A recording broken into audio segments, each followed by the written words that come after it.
Thank you very much. This is going to be a culture shock because of my not perfect English after these perfect native English speakers, so please excuse that. 2 years ago, at the AEC conference, I had the honor to give a presentation about the breach of the rule of law by governments and supranational organizations to save the financial system. Also, our generation has learned at this time crises are used to expand power of the state without ever dismantling it again. In 2019, neither me nor most of us, I guess, could have imagined what was to come. And only 2 months after this speech, COVID arrived. We thought the worst, with disregard to the expansion of state power, lies behind us, but the corona measures taught us otherwise. The question is, what's now? Is the worst yet to come or not? In this presentation, I would like to use some of current political events of the last 20 months to show that the events surrounding the pandemic not only serve to manage the pandemic, but could also form the foundation for a total restriction of freedom to save the climate. The thesis: crises are used by governments to expand the power of the state without ever thinking about the reduction. COVID measures and lockdowns serve as a blueprint for climate measures and lockdowns.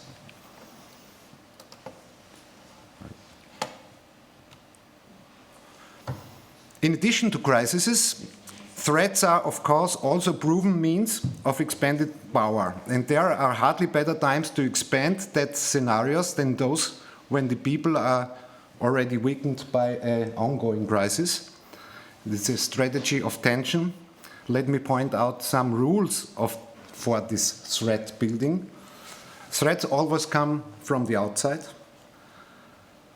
Like the virus came from China, terrorism is coming from the Middle East. Threats mostly come from intangibles, the pandemic, the climate change, and threats always refers to future events, because in the present the threat could be checked against reality. A new truth is created by experts and scientists mostly engaged by the governments. What will happen in the future can, of course, never be predicted, but assertions and forecasts of so-called experts can also not be disapproved. For example, experts say the climate change in 10 years will be +2 degrees. Nobody can say it won't be this way. Thus, the threat creator makes oneself it's a strong word for me, unassailable. I hope that's the right word. And there comes a useful side effect with this threat building. All people who criticize these developments in the future can then easily be called deniers. The critical thinkers endanger the well-being of children and children's future. Society is divided in the good ones and in the bad ones. Is it over? It's over. Is it really over? The worst is yet to... Oh, I don't know. The screen doesn't work. Oh. Maybe. Excuse me? Can you help for a second? Sure.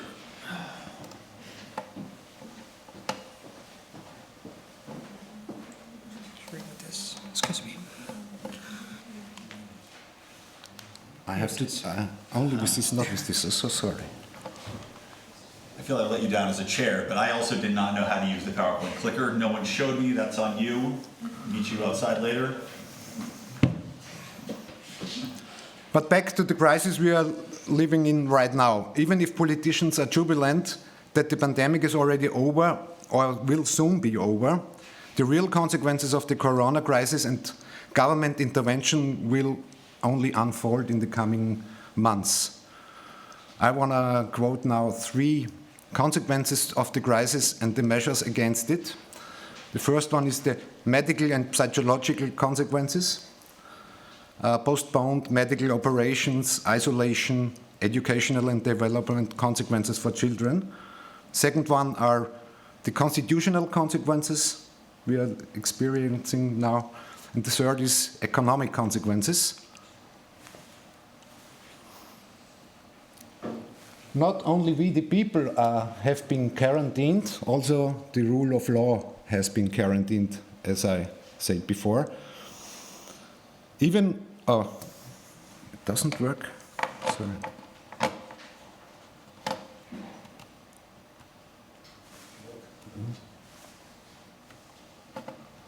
My notes don't work here. I'm the first one probably who's experiencing this.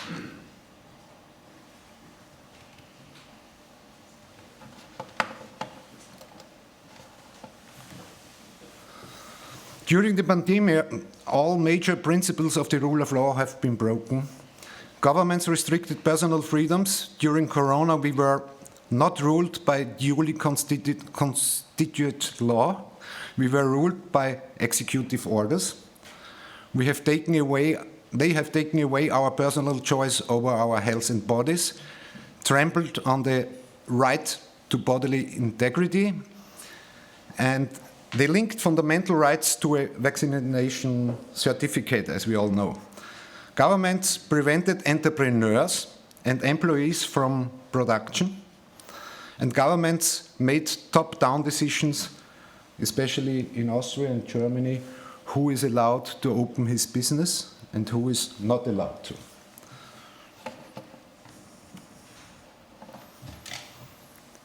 I want to point out now some economic consequences. Everybody remembers, that's the reason why I have, it's really strange. Doesn't work.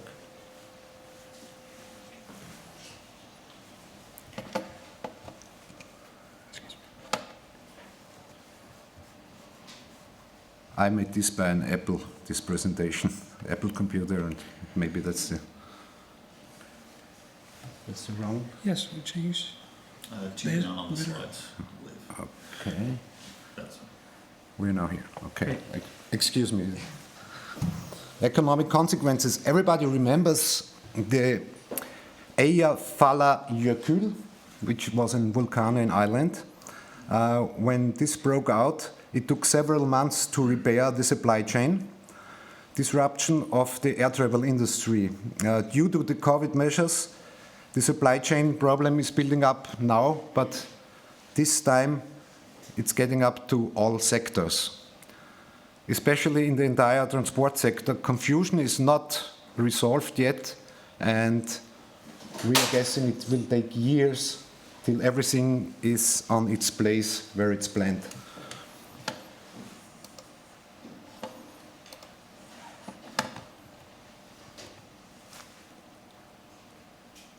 I picked out this chart. This chart was posted by Financial Times. It's very interesting, the postponed bankruptcies. You can see here the recession quarters, where the zero point is. There's the 100%, and you see the recession of the financial crisis brought us a plus of 35 bankruptcies. 35% bankruptcies. Other recessions brought us a plus up to 20-30%. And this recession, with the great lockdown, we had a decrease of bankruptcies of 30%.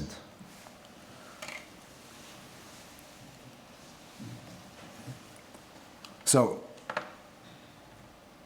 now is the question, was this kind of crisis management helpful for the economy, for the people who were willing to produce, or was it damaging?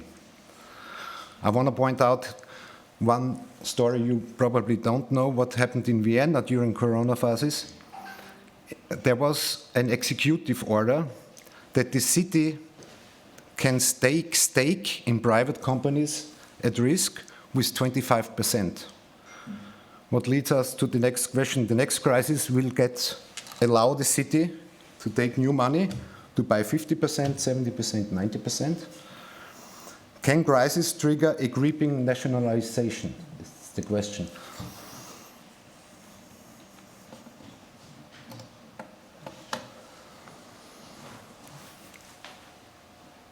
What was the first measurement governments did when Corona occurred? Of course, they are doing always the same.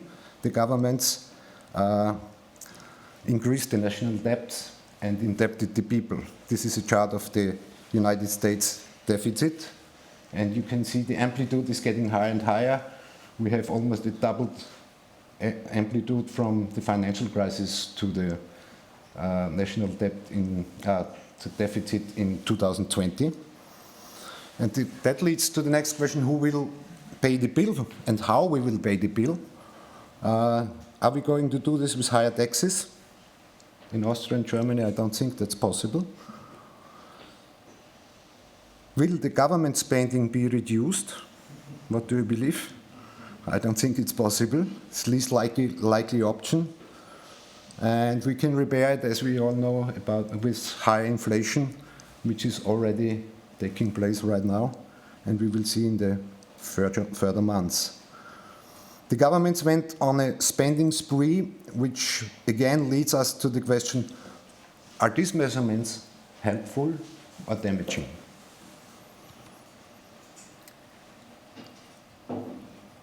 One interesting point in fighting the pandemic was that almost all governments were acting in the same way.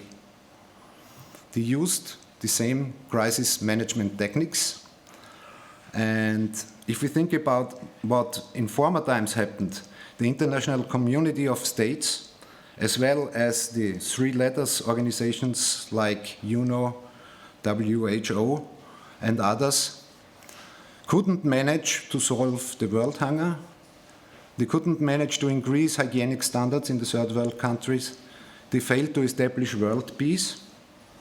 But in fighting the virus, they are singing the same tune.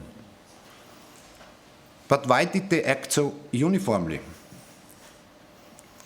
Why did they impose similar measures on different cultures, on different economic measures,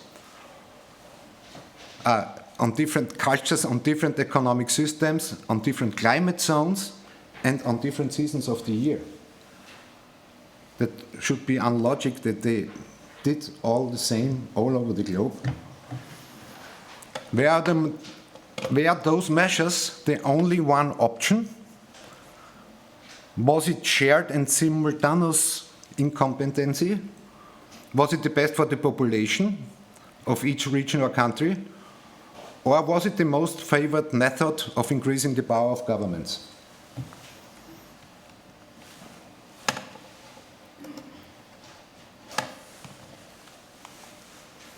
Experiencing the problems again.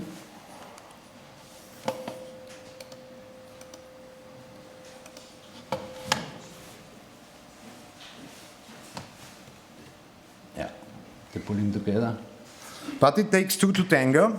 History shows that whenever the people accept the most absurd and illegal measures without resistance, governments get the taste of authoritarian rule. Especially climate hysterics are here ready to exploit this. I want to mention here, for the non-German, non-Austrian people, we have a very famous person, got very famous during the pandemic. He's called Karl Lauterbach, and he's likely to be the next health minister of Germany. Also knowing nothing about the climate science, he has already spoken several times openly in different TV channels in favor of a climate lockdown. So he's not an expert on climate, he's an expert on health. And speaking about the climate lockdown, this allows two thoughts.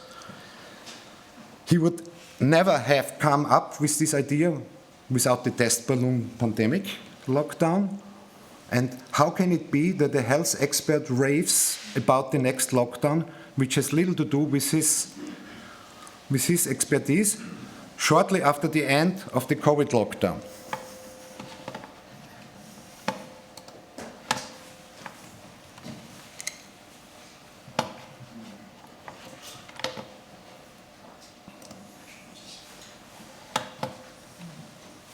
Wieso geht das nicht?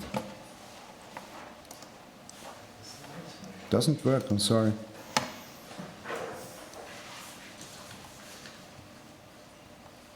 For the sake of time, I just want to carry on. So this guy knew, okay, he knew then, they know now, never let a good crisis go to waste. That's what I wanted to point out with the economic measurements of the government. And let's see now what's in EU's no crisis waste pipeline. We see they impose, or they try to impose, the digital euro. They try to impose an asset register because of the pandemic. That leads to total survivors and total control. ECB goes green without any mandate. All the central banks are trying to help the climate without any mandate. And I don't know how they have the idea to do this and to come up with this. This is pretty interesting. And the EU, and this is very interesting, the last point, the EU allocates 25% of its budget to climate protection measures. And this happened in year 2020, when all the governments and EU had budget problems, because it was the most expensive year for those organizations and states.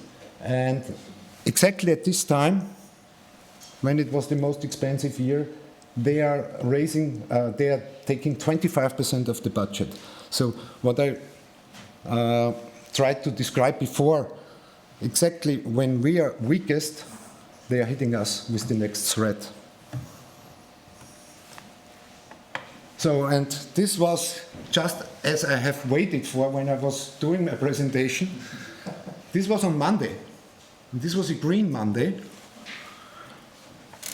Prince Charles claims a vast military-style campaign is required to carry through a fundamental economic transition. This is world class. This is world class, and I don't know what I would have done without this statement, because this statement tells that my thoughts maybe are right. So I'm using the biggest climate expert in the world. She's really has the most knowledge of climate, and she wants us to panic. I don't want you to panic about her. So it's the wrong audience. I mean the public outside. I don't want you to panic about this. I don't want you to panic about this. But I would like you to panic about this. In 2030, you will own nothing and be happy about it. This is Klaus Schwab, but I think everybody knows him. And I want you to panic about this, expanded government powers. And that leads me to my final slider here. The Leviathan goes green. It's a very dangerous time for us, and it's time to race against all those things they try. Thank you very much.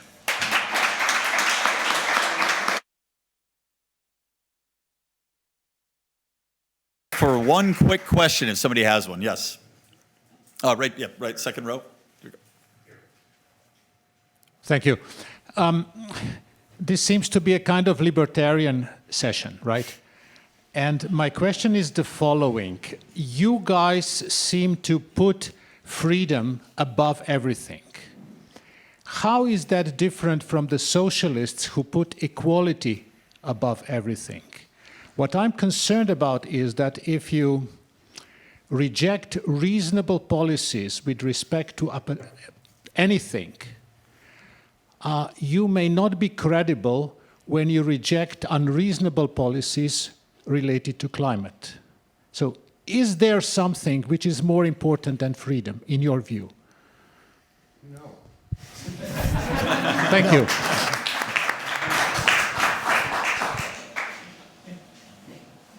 And there you have it. No, I just wanted to point out, I'm not a denier that the climate could be a problem. But you know, what I don't understand is how can those people who tell us we will have a temperature increase of 2 degrees for the next 20, they don't know. I don't know either, but they don't know, but they act like they know. And that's the danger about it, because they have numerous experts telling us how hot it's going to be. You see the weather charts in television. When we have 25 degrees, it's red, you know? This propaganda, I don't understand this propaganda because they cannot know how the climate will develop, and I don't know it either. But I'm not a climate change denier, but how can you be that sure? That's the big question about it.